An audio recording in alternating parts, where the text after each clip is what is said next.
Nós a conhecemos a parábola do semeador. Alguém já disse, um teólogo, que essa parábola devia ser a parábola dos terrenos, ou dos 4 tipos de terrenos. Porque, na verdade, o que Jesus quer através desta parábola é contar sobre a realidade maior do nosso coração, de como está o nosso coração, a nossa vida. Eu vou pregar aqui, vocês vão continuar pintando, e se tiverem alguma pergunta, pode levantar a mão que eu respondo. Show? Tá bom. Então, a parábola dos 4 terrenos é para nos lembrar de que tipo de terra está o nosso coração. Quando Jesus conta sobre parábolas, ele está usando um recurso de aprendizado. Ele quer que as pessoas não apenas escutem, mas que ao escutar aquilo que Jesus está dizendo, elas possam imaginar, elas possam processar, elas possam de alguma forma entender que aquilo faz sentido para a vida delas. Joaquim Jeremias, um teólogo, ele disse o seguinte, que as parábolas de Jesus não são para informar, elas são para transformar. Olha a diferença.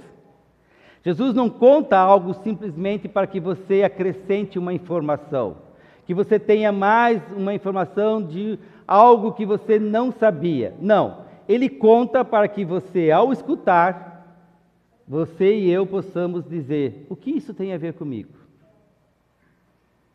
O que isso me comunica? E de alguma forma, o que essa palavra pode me transformar para que eu me torne mais parecido com Jesus? Uma forma de interpretar essa parábola, que tem sido tradicionalmente interpretada, é dizer que esses 4 terrenos são 4 tipos de pessoas. Aquela pessoa mais endurecida, aquela pessoa que vive na superficialidade, aquela pessoa que está sempre na ansiedade, ou aquela pessoa que acolhe a palavra de maneira muito pronta, aberta. Mas eu diria que não são 4 pessoas. Na verdade, esses terrenos estão dentro de cada um de nós.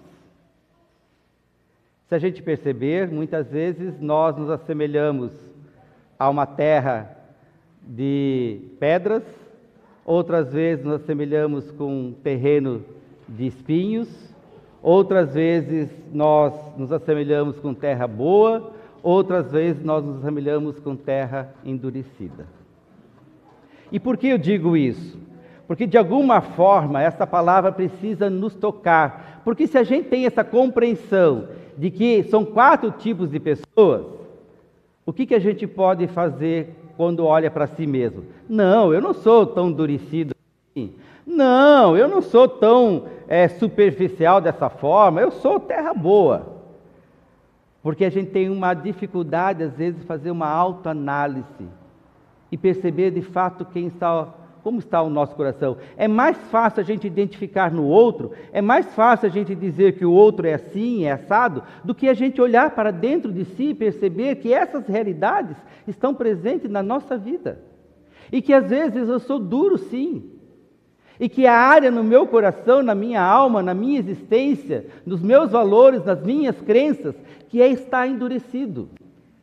E por que está endurecido? Talvez por experiências que nos endureceram, por traumas, por feridas, por situações que ao longo dos anos da nossa jornada nós fomos endurecendo para nos proteger. Ficamos mais duros, ficamos mais fortalecidos e colocamos muralhas em certas áreas da nossa vida, como se a gente dissesse, aqui ninguém mexe, nem eu mexo. Tem áreas da nossa vida que a gente não quer mexer. Tem áreas na nossa vida que a gente está lá escondendo bem, defendendo bem, porque se mexer a gente não sabe o que fazer. Tem áreas em que nós somos como essa semente que cai em terra cheia de pedras, que a palavra cai, ela desperta em nós algo, mas ela não cria raiz, ela é superficial. Quem conhece aqui o terreno da minha casa, né, onde eu moro, aqui da casa paroquial, sabe que tem muita pedra ali, né? Aliás, tem lugar que se você dá uma enxadada ali, já vai pegar na pedra. É interessante porque só nasce grama, não dá para plantar nada que precisa de raízes. Muitas vezes assim está o nosso coração. Tem só grama, só algo por fora, mas não tem raiz, não tem fundamento. E muitas vezes é assim que nós também lidamos com a palavra, muitas vezes que nós lidamos com as questões espirituais, com Deus. Nós ouvimos, a palavra cai, ela desperta em nós um desejo, ela desperta alegria, ela nos conforta, ela nos consola em momentos que a gente precisa, mas chega na segunda-feira, chega terça-feira, chega quarta-feira, a gente já não sabe mais nem o que a gente ouviu no domingo, ou a gente já não mais vivencia essa espiritualidade. Parece que quando a gente sai daquela porta, ali a gente já esqueceu, ou já não vivencia mais o Evangelho. Nós vivemos a era da superficialidade. Há muitos terrenos cheios de pedras. Há muitos corações assim, que não querem criar raízes, não querem aprofundar. Porque aprofundamento, meus queridos, minhas queridas, isso exige também trabalho, tempo, dedicação. E parece que o que a gente menos quer é trabalho, dedicação, tempo. Por isso, nós entramos no terreno dos espinhos. A palavra cai, ela germina, ela de alguma forma ela nos impulsiona, de novo ela nos dá alegria, ela nos consola, ela nos faz perceber um pouco de Deus, mas a correria do dia a dia, as preocupações, a ansiedade, os boletos para pagar, é a preocupação lá na empresa, é a preocupação no trabalho, é a preocupação na família, são tantas preocupações, e quem não as tem, né? E não estou dizendo que você tem mais, tem menos, todos nós temos, mas o risco, meus queridos, é nós deixarmos com que as preocupações, elas abafem aquilo que é essencial. A gente fique mais preocupado com as coisas que nos cercam do que com aquilo que de fato nós deveríamos nos preocupar. Por isso a gente perde a profundidade do Evangelho, a gente perde a profundidade de um relacionamento com Deus, a gente perde a profundidade de parar, de ouvir. Até mesmo nesse momento, eu sei que as crianças estão fazendo várias coisas aqui, vocês estão olhando para lá e para cá, né? É assim a vida muitas vezes, essa distração. E como a gente é distraído, vocês perceberam? Como a gente facilmente se distrai, perdemos o foco, perdemos o olhar direto, porque há tantas coisas querendo nos distrair, que a gente perde o sentido maior da vida. Mas o exercício é focar, o exercício é a gente olhar para aquilo que é essencial, o exercício é a gente olhar para Jesus. E aí nós entramos na terra boa, e que todos nós temos terra boa. A terra boa não significa que ela é perfeita, a terra boa significa que ela é germinável. E o que cai ali há espaço para germinar. A nossa vida precisa de alguma forma deixar um espaço para que a palavra germine, que a palavra transforme, que a palavra ela encontre lugar para produzir frutos. E aí a pergunta que eu faço é: que lugar é esse que tem no seu coração de terra boa? Tem espaço? Ou as pedras tomaram o espaço do seu coração? Ou ele está muito endurecido? Ou ele está cheio de espinhas?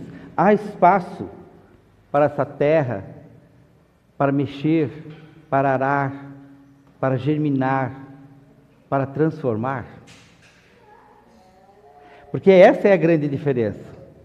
O que Jesus nos ensina nessa parábola, meus queridos, é que nós não precisamos ser perfeitos, mas de alguma forma a gente precisa dar um lugar para Ele. E esse lugar que nós damos para Ele é que vai também transformando os terrenos. Veja, a palavra foi semeada em todos eles. Você é alvo do amor de Deus. Deus semeia no seu e no meu coração todos os dias. Não só na hora do culto, não só quando a gente ouve uma pregação.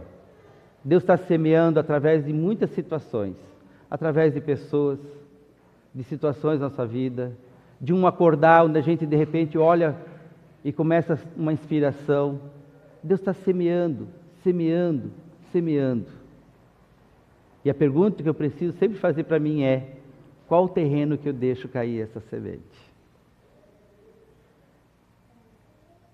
Em qual terreno eu estou deixando essa semente produzir 30, 60, 90 e 100?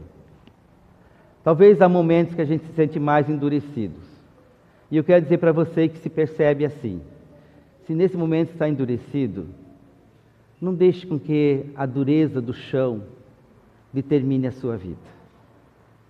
Creia que a palavra pode transformar você. Deus quer também arar essa terra dura. Deus quer transformar aquilo que te parece difícil, duro, intransponível, em algo bom. Talvez você perceba que agora o teu momento é mais de pedra. Você está empolgado, você está assim, mas você não tem constância, não tem perseverança. Creia que a palavra de Deus pode dar perseverança a você. Busque, tenha foco, coloque como isso um objetivo na sua vida. Hábitos se transformam com outros hábitos. Então tenha o hábito de ler a Bíblia, hábito de orar, hábito de buscar a Deus, hábito de estar atento às coisas que Deus fala. Talvez o teu momento seja como os espinhos. Muita coisa está sufocando. Você está preocupado com o boleto que tem que pagar amanhã. Você está preocupado que tem funcionários na sua responsabilidade. Você está preocupado que amanhã tem que decidir algo muito importante. Creia, confie, entregue, descanse. A palavra tem poder de transformar, de acalmar, de nos fortalecer e nos dar discernimento. Em meio a esses terrenos, há espaço para a terra boa. Que Deus continue lançando sobre você e sobre mim muitas sementes, que elas germinem em amor, em bondade, em graça, e que a gente confie mais e mais em Deus. Amém? Amém. Amém, criançada? Agora vocês podem repetir o que o pastor falou? Não, né? É muito, né, Cecília? É bastante, é isso aí. Hã? Não entendi o que você falou. Eu sou bom, pastor? Obrigado, cara. E você é um bom garoto. Esse é meu faixa aqui, ó. Hã? A gente vai ficar até amanhã aqui na igreja? Muito bom. Vocês, eu não, né? Nós a conhecemos.